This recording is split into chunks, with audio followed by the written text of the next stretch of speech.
ദൈവനാമത്തിന് മഹത്വമുണ്ടായിരിക്കട്ടെ. വചനവിചാരത്തിൻ്റെ പുതിയൊരു അധ്യായത്തിലേക്ക് ഏവർക്കും സ്വാഗതം. നവീകരണ ഞായറാഴ്ചയായി വേർതിരിച്ചിരിക്കുന്ന ഓഗസ്റ്റ് മാസം 3-ാം ഞായറാഴ്ചയിലെ ധ്യാനം ലൂക്കോസ് എഴുതിയ സുവിശേഷം 5-ാം അധ്യായം 36 മുതൽ 39 വരെയുള്ള വാക്യങ്ങളെ ആസ്പദമാക്കിയാണ്. Saint Luke chapter 5 verses 36 through 39. ഉപവാസത്തെക്കുറിച്ചുള്ള പരീശരുടെയും ശാസ്ത്രിമാരുടെയും ചോദ്യങ്ങൾക്കുള്ള മറുപടിയായിട്ടാണ് യേശുക്രിസ്തു ഈ 3 ലഘു ഉപമകളെ പറഞ്ഞിരിക്കുന്നത്. സാമ്പ്രദായികമായ മതബോധന രീതികളെ യേശു തൻ്റെ മാനുഷികവും ദൈവോന്മുഖവുമായ ദർശനം കൊണ്ട് നേരിടുകയും വിമർശനങ്ങൾക്ക് മറുപടി കൊടുക്കുകയും ചെയ്യുന്നതാണ് ഈ ഭാഗം. 1-ാം നൂറ്റാണ്ടിലെ പാലസ്തീൻ പശ്ചാത്തലത്തിലെ ദൈനംദിന ജീവിതവുമായി ബന്ധപ്പെട്ട് നിൽക്കുന്ന വസ്തുക്കളോ പ്രവർത്തികളോ രീതികളോ ആണ് യേശു ഈ സംഭാഷണത്തിനായി ഉപയോഗിച്ചിരിക്കുന്നത്. ഈ ഭാഗത്തിൻ്റെ സമാന്തര സുവിശേഷ വിവരണങ്ങൾ മത്തായി എഴുതിയ സുവിശേഷം 9-ാം അധ്യായം 14 മുതൽ 17 വരെയും മർക്കോസ് എഴുതിയ സുവിശേഷം 2-ാം അധ്യായം 18 മുതൽ 22 വരെയും ഉള്ള വാക്യങ്ങളിൽ കാണാം.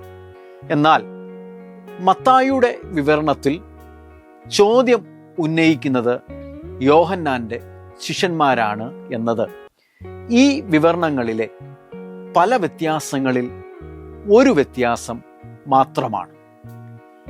ലൂക്കോസ് ഈ സുവിശേഷ ഭാഗത്തെ ക്രമീകരിച്ചിരിക്കുന്നത് ചുങ്കക്കാരും പാപികളോടുമൊപ്പമുള്ള യേശുവിൻ്റെ ലേവിയുടെ വീട്ടിലെ വിരുന്നു സൽക്കാരം, ഉപവാസത്തെക്കുറിച്ചുള്ള ചോദ്യങ്ങൾ, അതിന് യേശുവിൻ്റെ മറുപടി എന്ന ക്രമത്തിലാണ്. യോഹന്നാന്റെ ഉപവാസത്തെയും അവൻ്റെ ശിഷ്യർ അനുവർത്തിച്ചിരുന്ന മതരീതികളെയും ചൂണ്ടിക്കാട്ടി യേശുവും ശിഷ്യരും അവരുടെ മതാനുഷ്ഠ കർത്തവ്യത്തിൽ വീഴ്ച വരുത്തുകയും വെള്ളം ചേർക്കുകയും ചെയ്യുന്നു എന്ന് പരീശരും ശാസ്ത്രിമാരും വിമർശനം ഉന്നയിക്കുന്നു. യേശുക്രിസ്തുവിൻ്റെ മറുപടിയെ ഉപമയായി വിശേഷിപ്പിച്ചിരിക്കുന്നത് ലൂക്കോസ് സുവിശേഷകൻ മാത്രമാണ്. യഹൂദ മതരീതിയായ ഉപവാസത്തെക്കുറിച്ച് പറഞ്ഞ് മുൻപോട്ട് പോകാം. ലേവ്യ പുസ്തകം 16-ാം അധ്യായം 29-ാം വാക്യത്തിൽ നാം വായിക്കുന്നത് ഇങ്ങനെയാണ്: ഇത് നിങ്ങൾക്ക് എന്നേക്കുമുള്ള ചട്ടം ആയിരിക്കണം. 7-ാം മാസം 10-ാം തീയതി നിങ്ങൾ ആത്മതപനം ചെയ്യണം. സ്വദേശിയും നിങ്ങളുടെ ഇടയിൽ പാർക്കുന്ന പരദേശിയും യാതൊരു വേലയും ചെയ്യരുത്.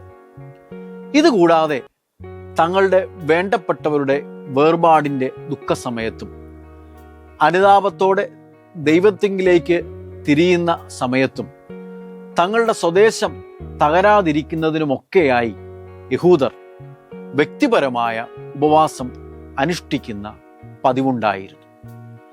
അവർ ആഴ്ചയിൽ 2 വട്ടം ഉപവസിക്കുന്ന രീതി അനുവർത്തിച്ചിരുന്നവർ ആയിരുന്നു എന്ന് ലൂക്കോസ് 18:12 നാം വായിക്കുന്നു. എന്നാൽ യേശു തെറ്റിച്ചത് ഉപവാസത്തിൻ്റെ യഹൂദ രീതികൾ മാത്രമല്ല. ലൂക്കോസ് തന്നെ രേഖപ്പെടുത്തുന്ന മറ്റു പല ശബത്ത് ലംഘനങ്ങൾ ഉണ്ട്. കതിർ പറിച്ച് കൈകൊണ്ട് തിരുമ്മി തിന്ന ശിഷ്യരുടെ പ്രവൃത്തിയെ യേശു ന്യായീകരിക്കുന്നത്, ശബത്തിൽ സൗഖ്യമാക്കുന്നത്, ഭക്ഷണത്തിന് മുൻപ് ദേഹശുദ്ധി വരുത്തുന്ന യഹൂദ രീതിയെ ചോദ്യം ചെയ്യുന്നത്, അങ്ങനെ പലതും. പുതിയത് പഴയത് എന്ന ദ്വന്ദ്വത്തിൽ ഊന്നിയാണ് ഈ ഉപമകൾ യേശു പറഞ്ഞിരിക്കുന്നത്. പഴയ വസ്ത്രം പുതിയത്, പുതുവീഞ്ഞ് പഴയ തുരുത്തി, പുതുവീഞ്ഞ് പഴയ വീഞ്ഞ് എന്നിങ്ങനെ അവ തരംതിരിച്ചിരിക്കുന്നു. യേശുവിൻ്റെ കാലഘട്ടത്തിലെ പ്രാധാന്യമില്ലാത്തതും പ്രാധാന്യം തീരെ കുറഞ്ഞതുമായ യഹൂദ സമ്പ്രദായങ്ങളെയും രീതികളെയും യേശു പഴയത് എന്ന തട്ടിൽ വെക്കുന്നു. യേശു ക്രിസ്തു വിഭാവനം ചെയ്യുന്ന പുതിയ ദൈവരാജ്യ അനുഭവം പരീക്ഷപക്ഷം മുന്നോട്ട് വച്ചിരിക്കുന്ന കുടുസ് മത രീതികൾക്ക് വ്യത്യസ്തമായി യേശു പ്രഖ്യാപിക്കുന്ന സുവിശേഷം പുതിയത് എന്ന തട്ടിൽ വെക്കുന്നു. ഇത് അന്ന് നിലനിന്നിരുന്ന ഘടനകളുടെ വിപരീത വ്യാഖ്യാനം ആണ്. നവീകരണ ഞായറിൽ എന്തുകൊണ്ട് നമ്മൾ വ്യത്യസ്തരാകുന്നു എന്ന ചോദ്യം പ്രസക്തമാണ്. 19-ാം നൂറ്റാണ്ടിൻ്റെ ആദ്യ പകുതിയിൽ നമ്മുടെ പൂർവ്വ മാതാപിതാക്കൾക്ക് വേദപുസ്തകത്തിലൂടെ ലഭ്യമായ തുറവി സഭയെ ജ്വലിപ്പിക്കുകയും ചലിപ്പിക്കുകയും ചെയ്തു. പുതുക്കം പ്രാപിക്കണം എന്ന ദൈവബോധ്യം അവരൊരു നിയോഗമായി മനസ്സിലാക്കി. അത് മലങ്കര സഭയിൽ ഒരു വലിയ മാറ്റമുണ്ടാക്കി. വേദപുസ്തക ദർശനത്തിൽ ഊന്നിയ ക്രൈസ്തവ ഭക്തിഗാനങ്ങളുടെ പിറവിക്കും മാരാമൺ കൺവെൻഷനും പോലുള്ള വചനവേദികൾക്കും സാമൂഹിക തിന്മകൾക്ക് എതിരെയുള്ള പോരാട്ടത്തിനും ഇവ കാരണമായി തീർന്നു. 2 ചെറിയ ചിന്തകൾ ഈ ഭാഗവുമായി ബന്ധപ്പെടുത്തി പങ്കുവയ്ക്കാം. 1, പുതിയത് എപ്പോഴും ഒരു തുടക്കമാണ്. പുതിയത് എപ്പോഴും ഒരു തുടക്കമാണ്. New always A beginning. പുതിയ തുണിയുടെ കഷ്ണം പഴയതിനോട് ചേർത്ത് തയ്ക്കുന്ന അനൗചിത്യം യേശു ഇവിടെ ചൂണ്ടിക്കാണിക്കുന്നു. വാക്യം 36 സൂചിപ്പിച്ചിരിക്കുന്ന വസ്ത്രം പുറം കുപ്പായമായി യഹൂദർ ഉപയോഗിച്ചിരുന്ന വസ്ത്രത്തെയാണ്.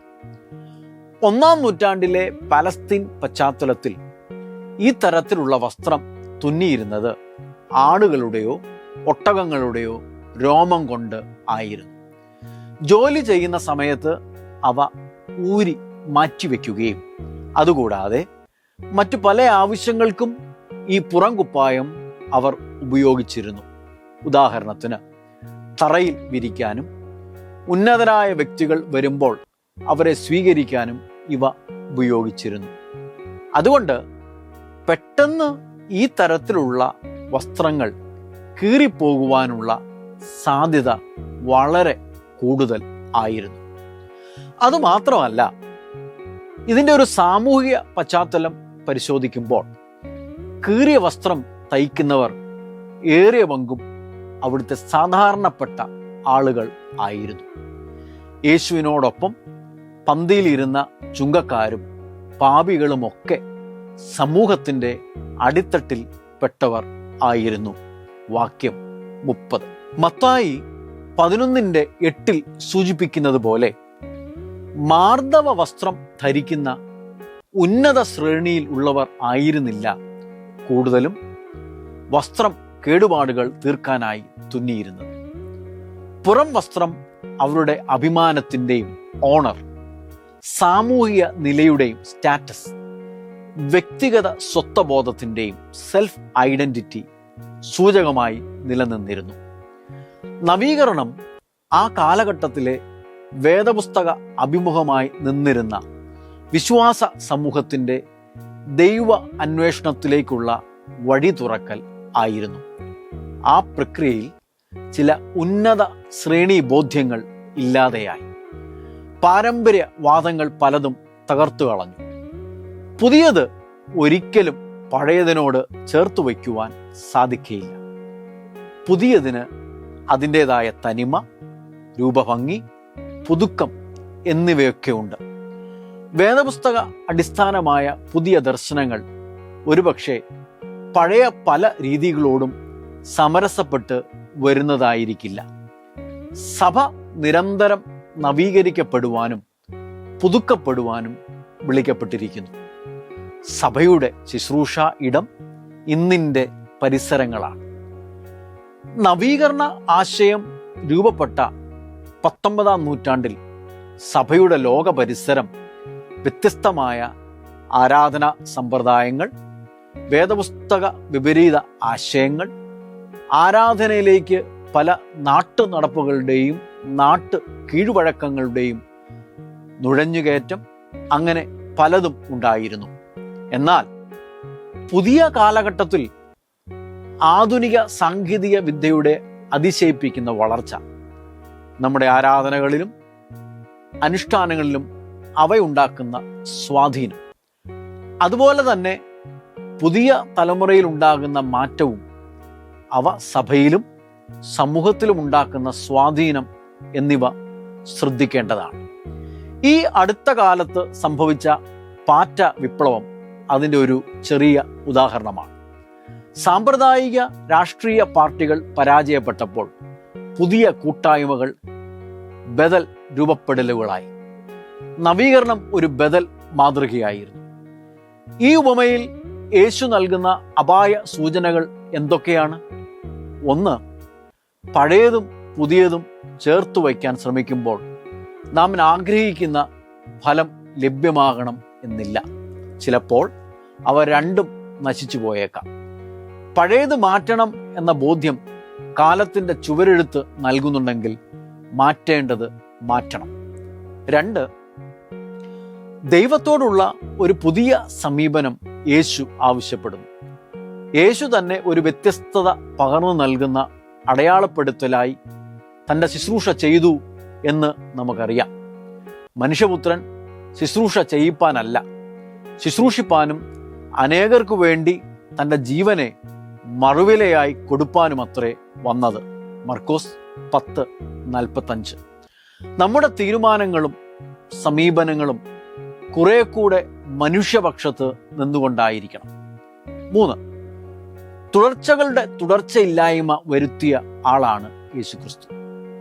യഹൂദ മതരീതികൾക്ക് പുഴുക്കുത്തു സംഭവിച്ചു എന്ന് മനസ്സിലാക്കിയപ്പോൾ മത തുടർച്ചയിൽ ചില തുടർച്ചയില്ലായ്മ ക്രിസ്തു ആഗ്രഹിച്ചു, നടപ്പിലാക്കാൻ ശ്രമിച്ചു. Jesus ministry can be seen as bringing discontinuity in the midst of continuity. Malankara സഭയിലെ നവീകരണം തുടർച്ചയുടെ മധ്യേ രൂപപ്പെട്ട തുടർച്ച ഇല്ലായ്മയാണ്. ചില തുടർച്ചയില്ലായ്മകൾ ദൈവരാജ്യ നിർമ്മിതിക്ക് ആക്കം കൂട്ടുന്നതാണ്. 2, ഉൾക്കൊള്ളൽ ആവശ്യപ്പെടുന്ന മാറ്റം. ഉൾക്കൊള്ളൽ ആവശ്യപ്പെടുന്ന മാറ്റം.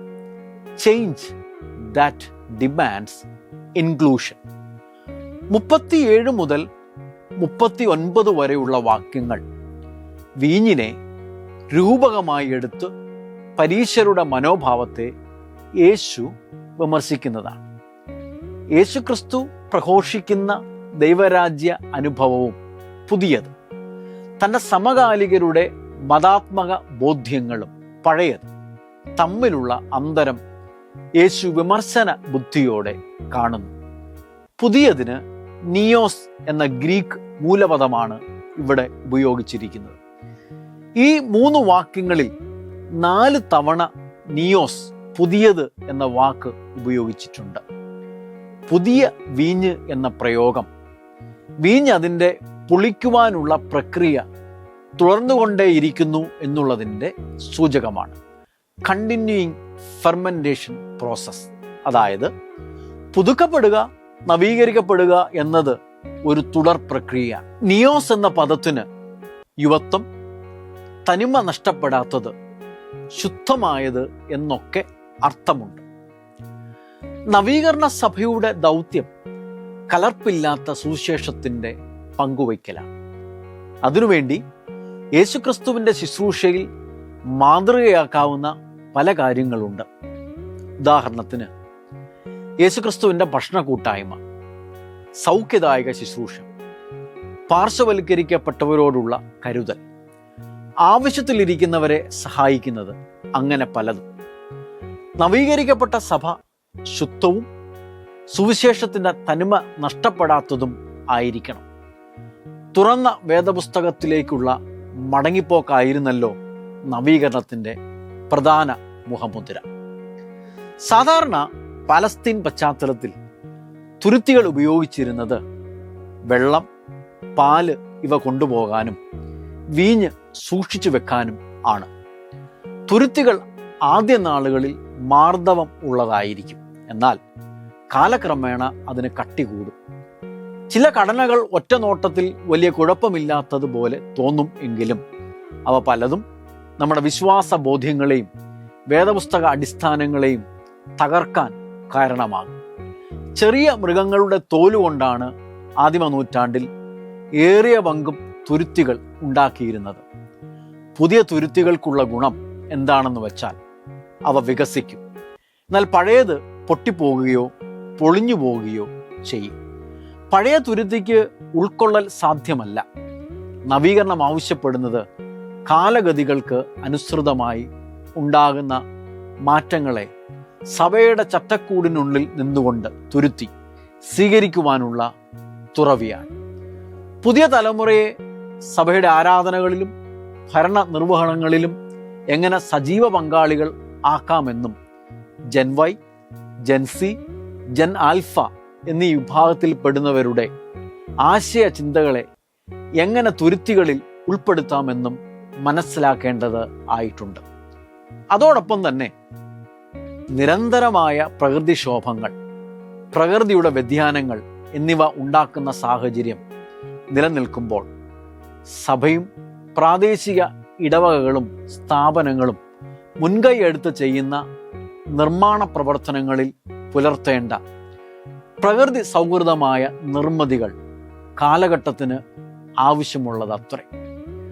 പഴയത് രുചിച്ചിട്ട് പുതിയതാരും ഉടൻ അന്വേഷിക്കില്ല എന്ന യേശുവിൻ്റെ പ്രയോഗം വാക്യം 39. പരീശർ ഒരിക്കലും മാറ്റം ആഗ്രഹിക്കാത്തവർ ആണ് എന്ന് അർത്ഥത്തിലാണ്.